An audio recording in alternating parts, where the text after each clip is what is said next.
Meus queridos irmãos, eu cumprimento a todos com a paz do Senhor. Amém, glória a Deus. Quero já de antemão convidá-los a abrir a sua Bíblia comigo, no livro de Daniel, capítulo de número 12.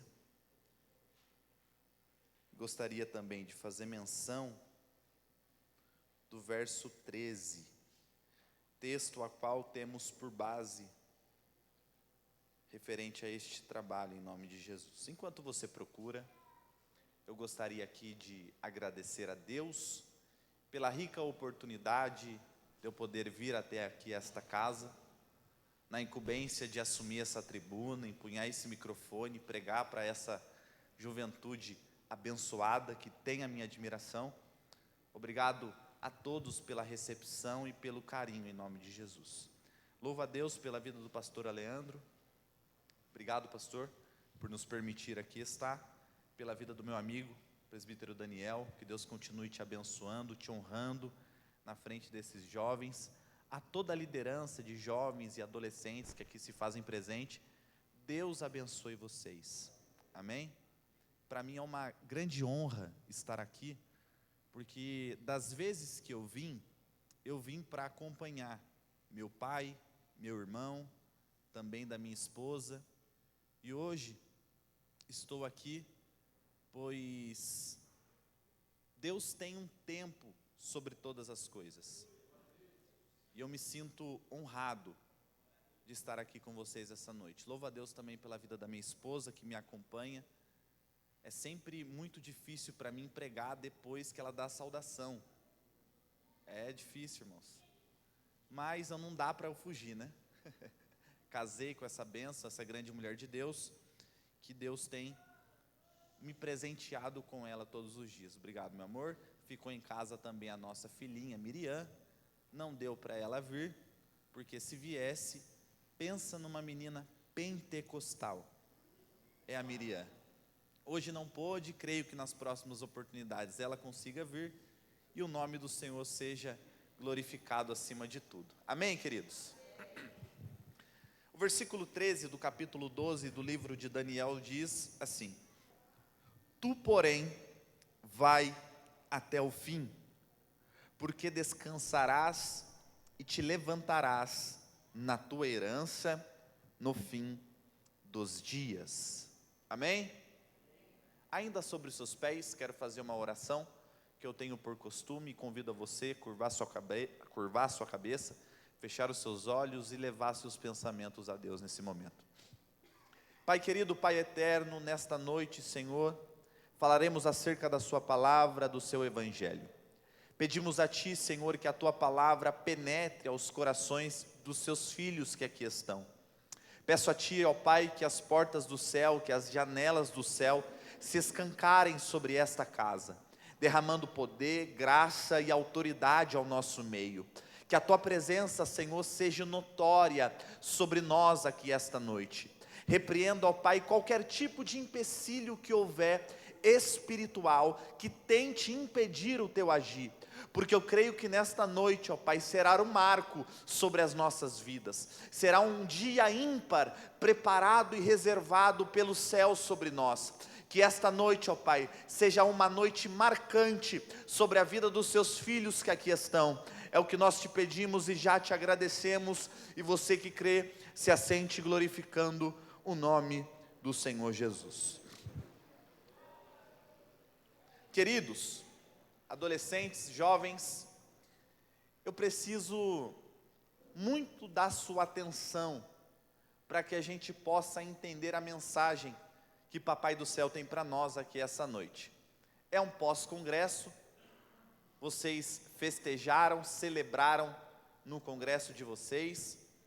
O meu amigo Daniel bem me disse que o tema estava pautado em Êxodo 33:13, onde clamava-se pela presença do Senhor.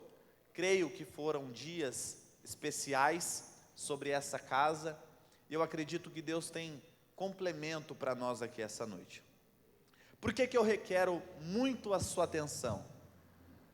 Porque perceba que o livro de Daniel é um livro que se divide em duas partes. A primeira parte é a parte histórica, a segunda parte, a parte profética, a parte escatológica. Do capítulo 1 ao capítulo 6, ganha-se a ênfase do período histórico vivido por Daniel sobre regime babilônico, enquanto do capítulo 7 ao 12 são revelações dadas por Deus a Daniel, onde Deus tem por intenção revelar os seus segredos futuros acerca do destino de Israel. Amém? Então preste bem atenção. Quando falamos do capítulo 7 ao capítulo 12, estamos tratando de assuntos futuros, de assuntos escatológicos, onde Deus, eu preciso enfatizar isso aqui, tem a intenção de revelar a Daniel seu tratamento com a nação de Israel. São 4 visões que Daniel recebe ao longo destes capítulos. E do capítulo de número 10 ao capítulo de número 12, Daniel recebe uma visão que se conclui as demais visões em que ele recebe. E quando nós chegamos no capítulo 12, onde se conclui as visões recebidas por Daniel, existem assuntos a serem abordados dentro deste capítulo. E quais são os assuntos que encontramos no capítulo de número 12? Os assuntos são sobre a grande tribulação, a ressurreição dos mortos, o destino dos justos e o destino dos ímpios. Vou repetir para você entender.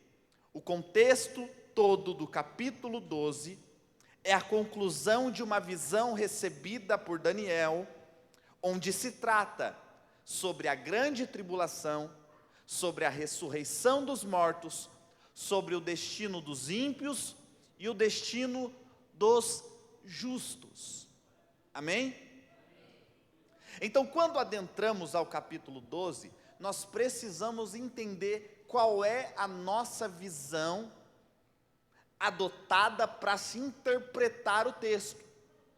Perguntei ao meu amigo Daniel e ele me respondeu que a visão da igreja é a mesma a qual eu acompanho. E qual é a visão?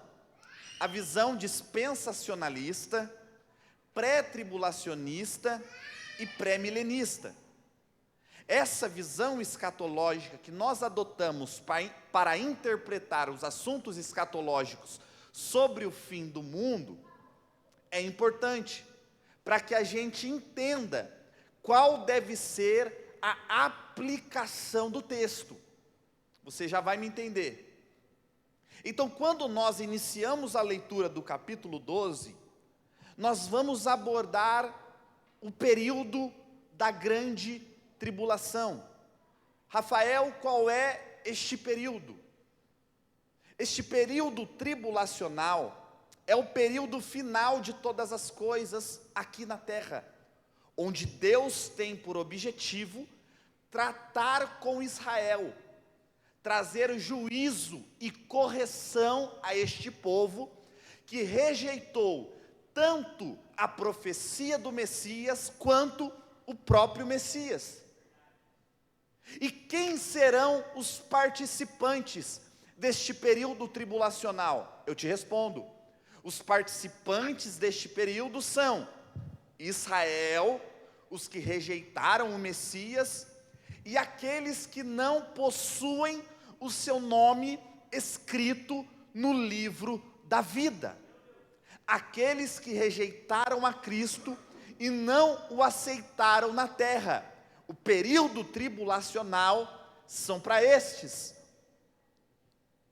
E qual é o objetivo de Deus dentro deste período? Eu retorno a repetir para você gravar. Deus tem a intenção de trazer correção. Segundo esta linha de raciocínio, esse período vai durar cerca de 7 anos. 3 anos e meio de falsa paz, 3 anos e meio de perturbação, tribulação e extremo juízo. Dentro deste período, logo no meio deste tempo, se revela o anticristo, aquele que é responsável por trazer deturpação sobre a terra. Será aquele que fingirá ser o Jesus, será aquele que passará a imagem supostamente em ser o Messias, mas só tem a intenção de enganar, só tem a intenção de esconder a verdade. Por que eu estou te dando todo este contorno? Porque é necessário nós entendermos o contexto, para que nós possamos compreender o objetivo central desta palavra para nós. Como eu bem disse, a igreja não se enquadra diretamente no contexto, mas a igreja possui pontos específicos a qual ela participa. E quais são os momentos a qual a igreja participará? Eu te respondo, é o arrebatamento. Antes do período tribulacional sobre a terra, Paulo vai dizer em sua primeira carta aos Tessalonicenses, capítulo 4, verso 16, que a igreja será arrebatada. E por conta deste tão esperado evento, nós, como igrejas, não participaremos do período tribulacional.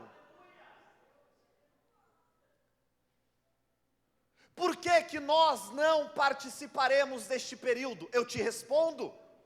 Em 1 Tessalonicenses, capítulo 1, versículo 10, Paulo diz que Deus nos guardará da sua ira futura. 1 Tessalonicenses, capítulo 5, verso 9, Paulo também diz que nós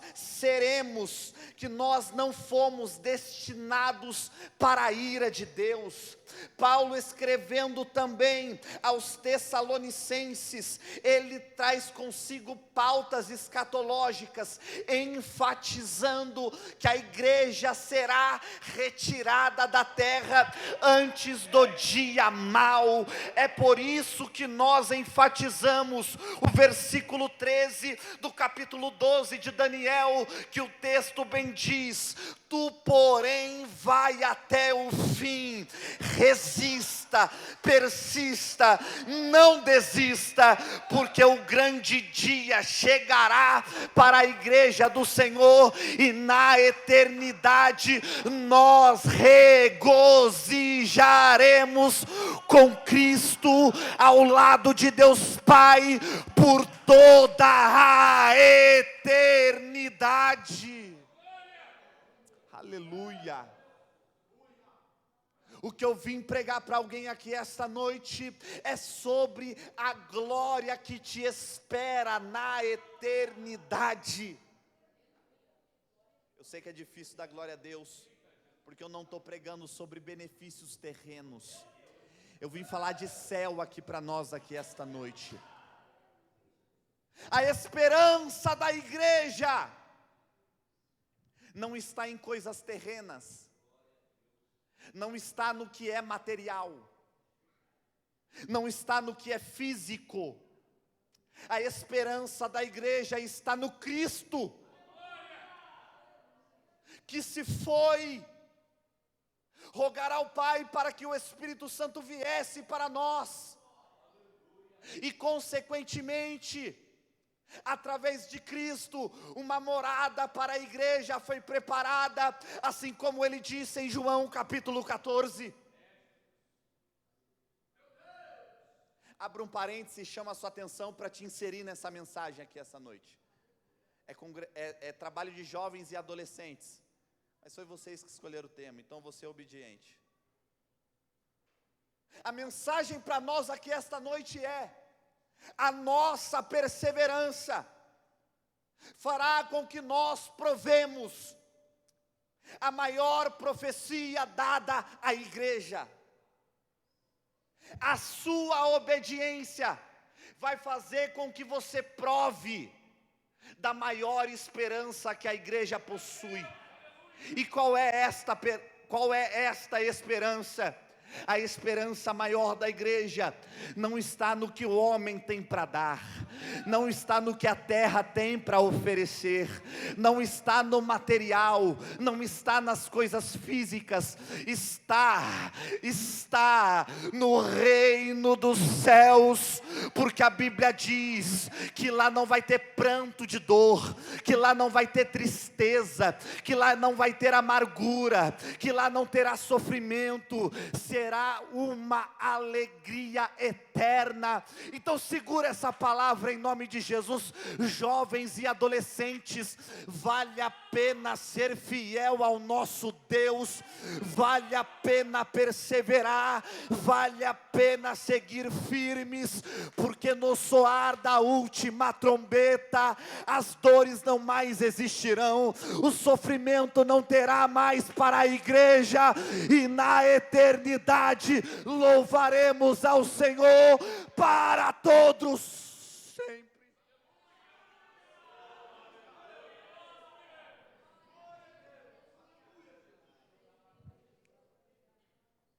Rafael, é fácil? Nunca foi.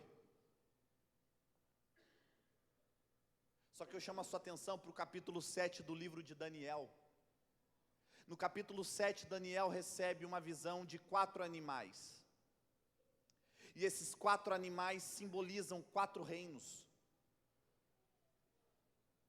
E se interpreta que esses 4 reinos são os babilônicos, medo-persas, Império Grego e o Império Romano. 4 reinos que tiveram extremo poder na terra. 4 reinos que tiveram domínio sobre a terra.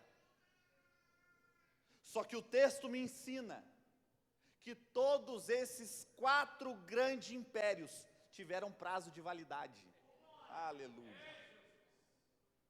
Como assim, Rafael? Deus os permitiu serem grandes, mas foi o próprio Deus que os abateu. Deus fez com que eles crescessem, assim como Deus também fez com que eles fossem abatidos. Porque não existe império inimigo algum que permaneça de pé contra o povo de Deus.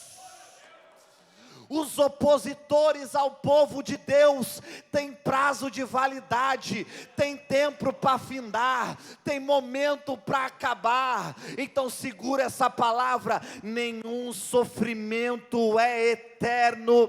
Se existe prova na sua vida, é apenas por um momento, porque Deus certa feita entrará com providência para dar vitória para os seus. Segura essa palavra, crente, aqui esta noite. O seu momento de dor, o seu momento de dificuldade, o seu momento de prova, o seu momento de dor é temporário, porque o que Deus tem para nós aqui esta noite é regozijo. Aleluia, eu sinto uma graça de Deus aqui essa noite.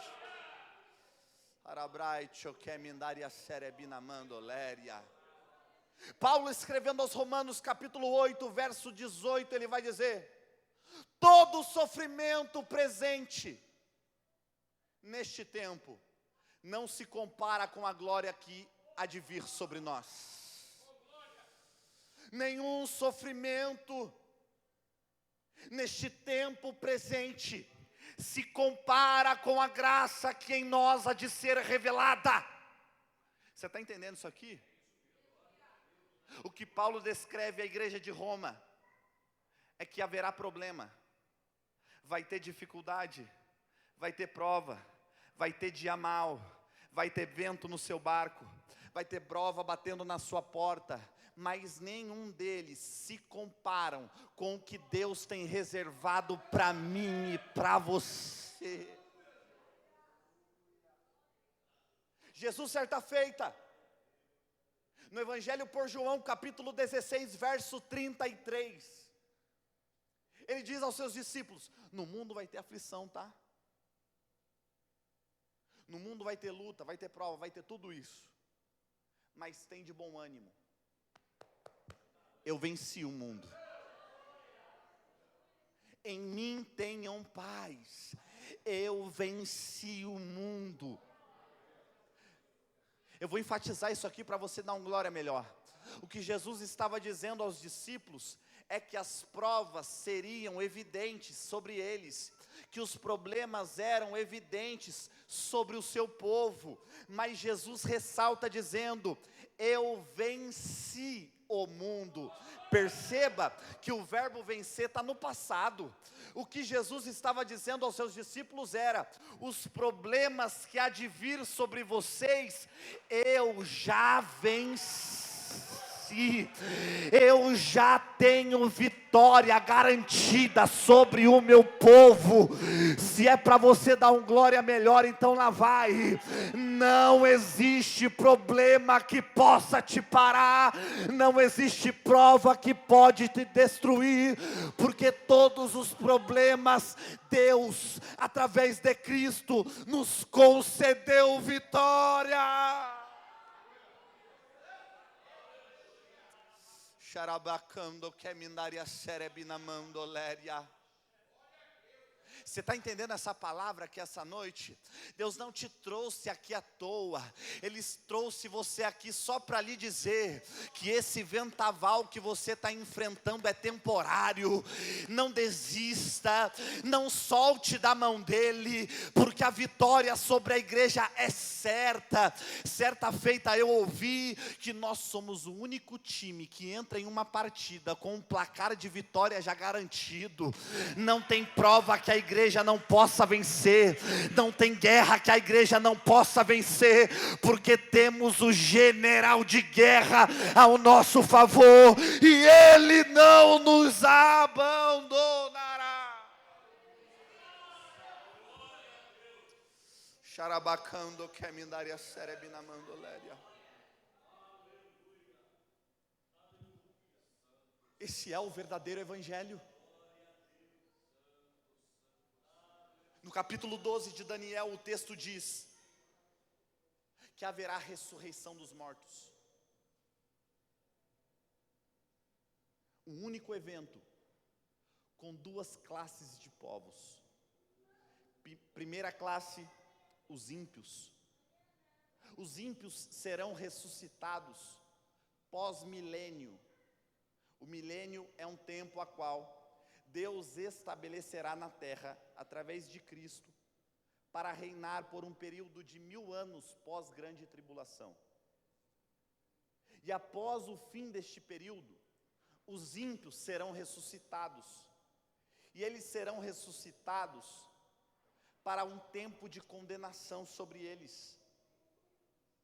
Enfrentarão o juízo final, onde seus pecados serão julgados.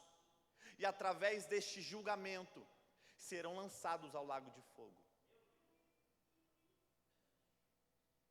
Os ímpios são aqueles que rejeitaram a Cristo.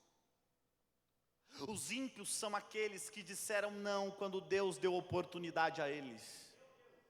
Os ímpios são aqueles que caçoaram do Evangelho e se oporam ao povo de Deus. A Bíblia nos dá uma palavra de esperança, porque este mesmo povo que hoje persegue a igreja, luta contra a igreja, rejeita a Cristo, Deus está dizendo: haverá condenação. Mas a segunda classe de povo são os justos. E quem são os justos, Rafael?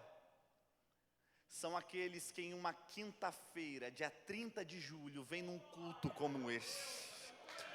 Os justos são aqueles que perseveram, mesmo sendo caçoados na escola. Os justos são aqueles que não rejeitam o Evangelho e fazem questão de anunciá-lo por onde vão.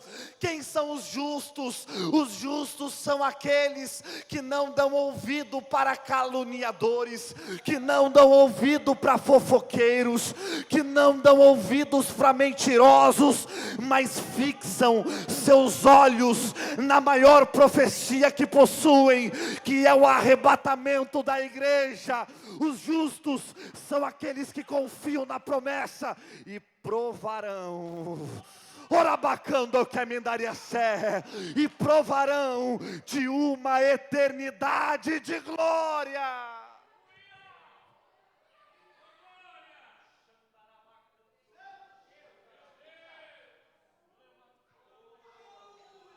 Eu sinto graça dele ao nosso meio aqui essa noite, porque Deus me trouxe aqui e eu preciso liberar essa palavra sobre a vida de alguém. Eu estou te dando força para que você continue na sua jornada, continue renunciando, continue abrindo mão das modernidades que o mundo te oferece, continue dizendo não para as propostas que o diabo tem te dado, porque Papai do Céu está dizendo para alguém aqui essa noite: vai valer a pena, vai valer a pena. Continuem, perseverem, porque o reino do Senhor está próximo.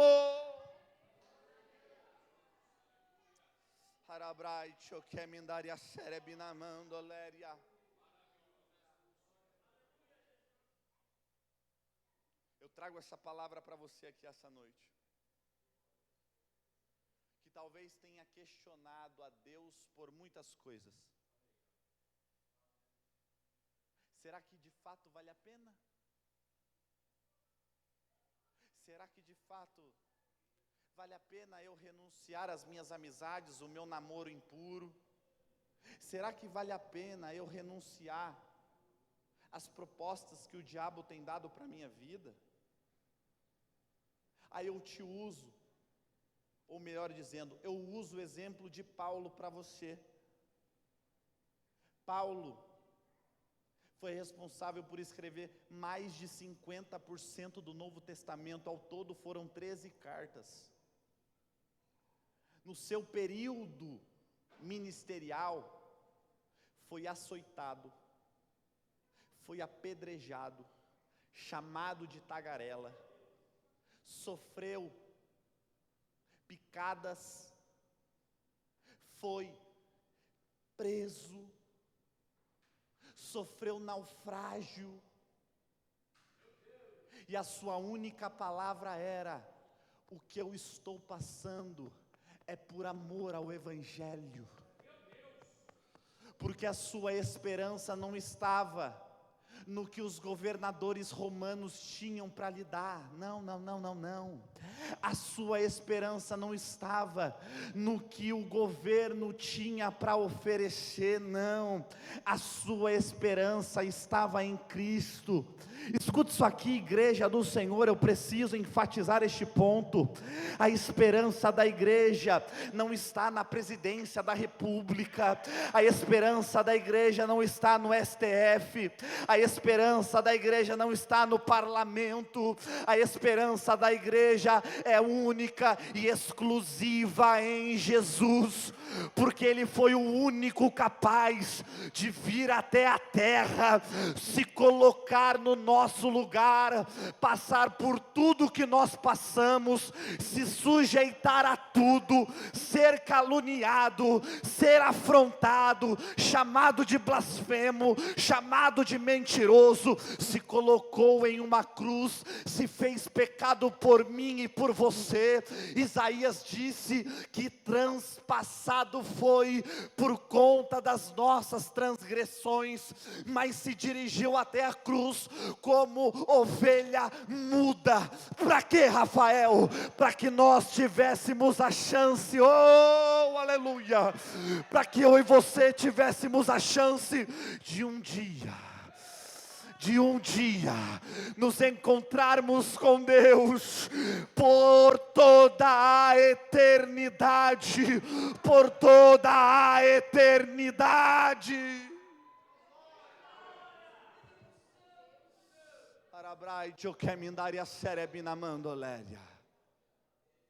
Você está entendendo essa palavra?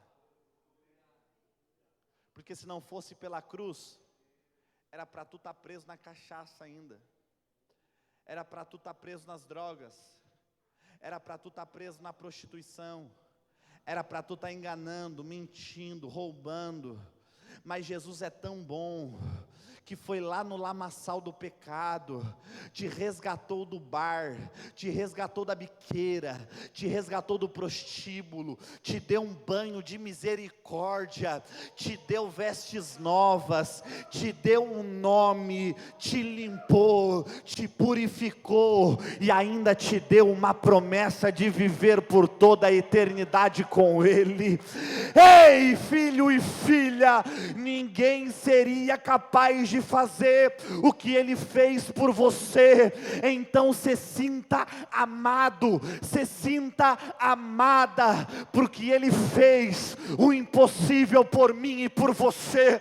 E se estamos aqui hoje, é graça, é graça, é graça, é graça, é graça de Deus.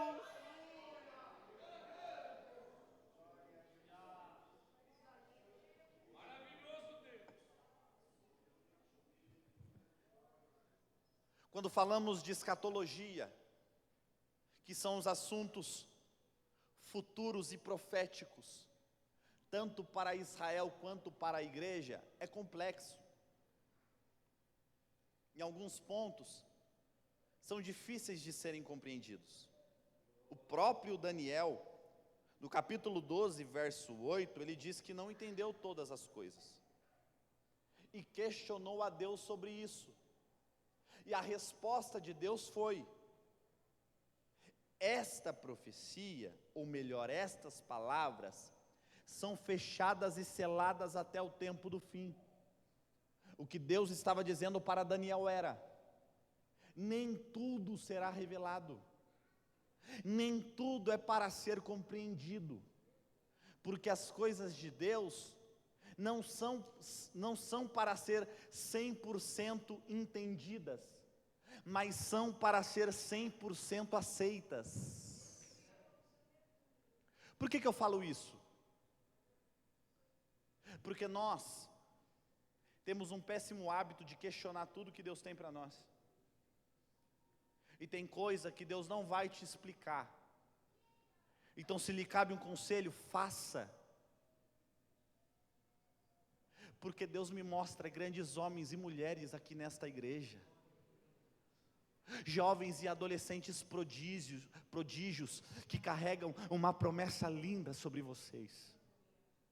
Ei, olha para mim, você não é obra do acaso, você não foi um acidente, você não é alguém que não foi planejado, muito pelo contrário. A Bíblia diz que antes de você estar no ventre de vossa mãe, Deus já te conhecia. Foi Ele quem te enviou para esta terra e para este lugar. E se você está vivo e viva, é porque tem um propósito de Deus sobre você. Orabracando, quemindaria serebinamandoléria. Então não fica triste não, fica aborrecida não, se as pessoas te rejeitam, se as pessoas desacreditam de você, se ninguém tem fé na sua pessoa, fica preocupado não. O que vale sobre as nossas vidas, não é o que A e B falam sobre nós, não é o que A e B pensam sobre nós.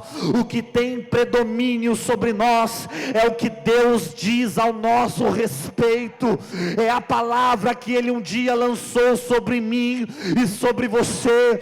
Então agarre esta palavra que eu vou liberar, se agarre naquilo que Deus tem para você, tape os seus ouvidos para os acusadores e apontadores, fica firme, porque Deus não é homem para mentir, nem filho do homem para que se arrependa. O que Ele te prometeu, Ele vai cumprir, queira o diabo ou não, queira Satanás e os seus demônios ou não, Ele vai fazer.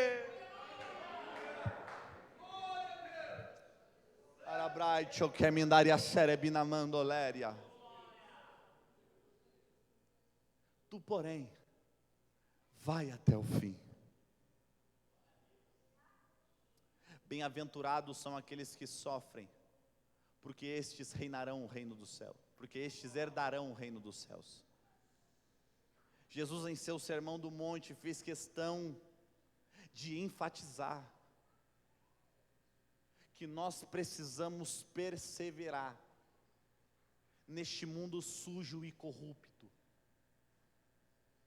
Não importa se o nosso governo tem sido corrupto, injusto, eles não podem prevalecer contra a igreja do Senhor.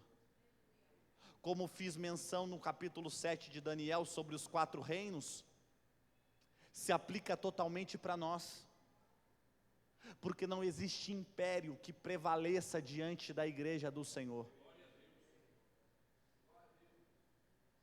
Não existe opositor forte o suficiente que impeça o progredir da igreja.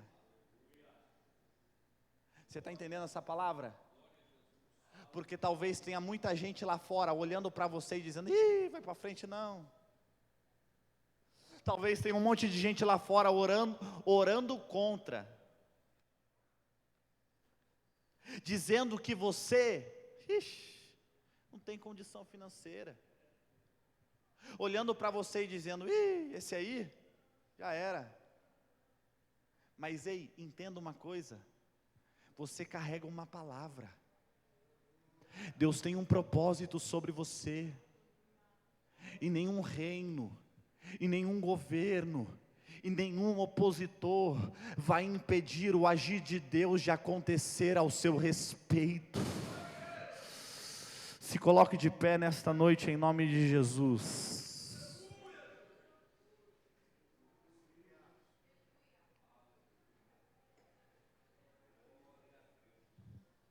Nós vivemos um tempo onde se fazem muitas promessas de fama, de dinheiro, de palcos. A moda agora é ter muitos seguidores em seu Instagram, quanto mais melhor. Muitas pessoas almejam tribuna e microfone, não é para entregar, mas querem apenas receber. Os seus desejos é terem suas fotos estampadas em cartazes por aí afora. O sonho desse povo é ter o nome na boca do povo. Só que Deus nunca prometeu fama para ninguém. Deus não levanta pregador para ser famoso, cantor para ser famoso. Tu és servo, tu és serva igual todo mundo. Então entenda o lugar que Deus te colocou. Tudo isso é ilusão. Salomão escrevendo o seu livro de Eclesiastes, na conclusão do seu livro ele vai dizer: tudo é vaidade. Sabe por que Salomão disse isso? Porque ele já estava velho. E na sua juventude, ele não fez o que tinha que fazer, não foi quem deveria ser. Você sabia que toda a riqueza de Salomão foi implantada de forma desonesta? Foi Deus que deu para ele não. Ele usava da fragilidade do povo para enriquecer. E lá no final de sua vida, Salomão escreve dizendo: tudo é vaidade. Porque ele entende que na sua juventude era um tempo para se aproveitar e fazer o que é certo. Porque a idade chegará para todos, tanto para mim quanto para você, tá bom? E Deus está te dando a oportunidade hoje, para você fazer o que é certo, aleluia. Deus te trouxe aqui essa noite, para cravar no seu coração, qual é a sua missão. Se Deus te colocou naquela escola, é porque Ele tem um propósito através da sua vida. Se Deus te colocou naquela empresa, é porque tem um propósito através de você naquela empresa. Se você mora no bairro onde você mora, é porque existe um propósito de Deus sobre você. Se você está na igreja onde você está, é porque Deus tem um propósito sobre você. Então não desista, persevere, porque Deus vai te honrar.